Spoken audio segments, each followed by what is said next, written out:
اس کائنات میں ہر شے اللہ کی نشانی ہے. جیسے آپ کو اپنے کسی دوست کی دی ہوئی کوئی شے دیکھتے ہی دوست یاد آ جاتا ہے، ایسے ہی آفاق و انفس میں اللہ کی نشانیاں ہیں.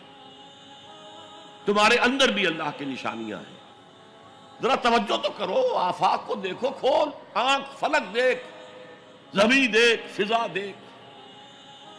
افلا ينظرون الى الابل كيف خلقت والى السماء كيف رفعت والى الجبال كيف نصبت والى الارض كيف سطحت فذكر انما انت مذکر.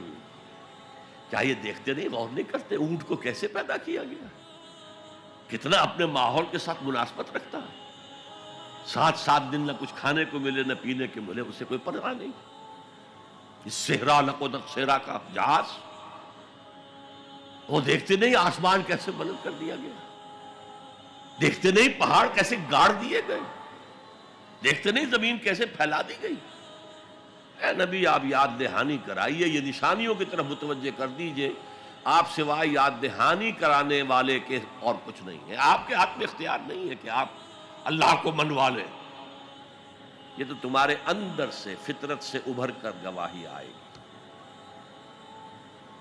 اب دیکھیے اس کے لیے آیت، جسے میں یہ قرآن مجید کی طویل آیات میں سے، جیسے آیت البر ہم نے پڑھی تھی، ان فی خلق السماوات والارض واختلاف اللیل والنہار والفلک التی تجری فی البحر بما ينفع الناس وما انزل اللہ من السماء من ماء فاحیا به الارض من بعد موتها وبث فیها من کل دابۃ وتصریف الریاح والسحاب المسخر بین السماء والارض لآیات لقوم یعقلون.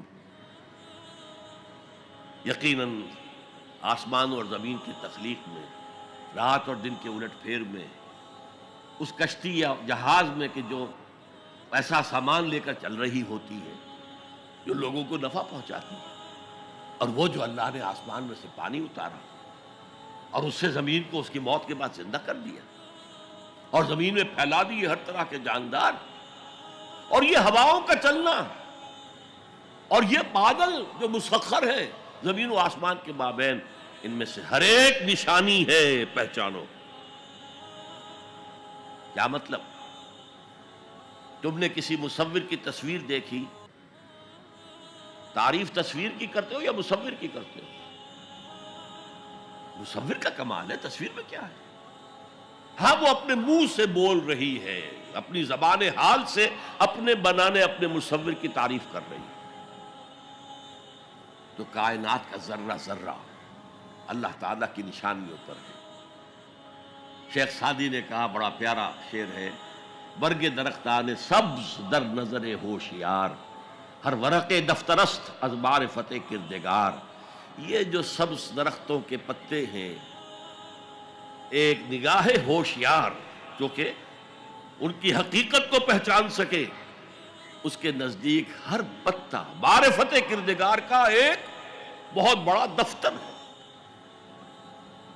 اور آج ہمیں معلوم ہے ہر پتا ایک فیکٹری ہے، فوٹو سنتھسس کا عمل اس میں ہو رہا ہے،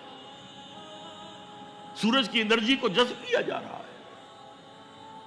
برگ درختان سبز در نظر ہوشیار ہر ورق دفترست از معرفت کردگار.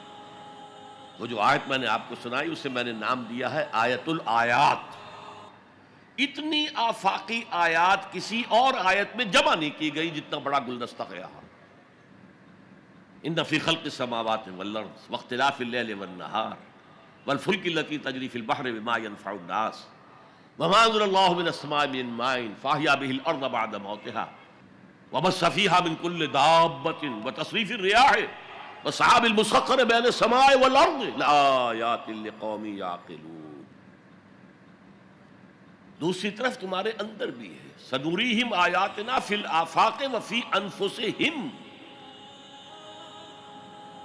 بے دل نے خوب کہا تھا، یہ چوٹی کے شعراء میں سے رہے ہندوستان کے، یہاں تک کہ غالب کو کہنا پڑا کہ طرز بے دل میں ریختہ لکھنا اسد اللہ خان قیامت ہے. آسان نہیں ہے طرز بے دل میں اردو میں شاعری کرنا. وہ فارسی کے شاعر تھے، ستمست گر حوست کشد کے بسیر سرگ و سمندرا تجھے غنچہ کم نہ دمیدئی در دل کشا بچمن درا. کتنے ستم کی بات ہے. تمہاری خواہش آمادہ کرتی ہے کہ چلو چمن میں دیکھو، پھولوں کی بہار دیکھو، درختوں کی بہار دیکھو، گھاس کے اوپر چہل قدمی کرو. ارے تم خود ایک پھول سے زیادہ کھلے ہوئے ہو. کبھی اپنے دل کا دروازہ کھول کر اس میں داخل ہو کر اپنے حسن معنوی کا مشاہدہ کرو. ستمست گر حوست کشد کہ بے سیر سرو سمندرا تجھے غنچہ کم نہ دمیدئی. دمکتا ہوا غنچہ ہو تم خود، در دل کشا بچمن درا. آیات الہیہ اندر بھی موجود.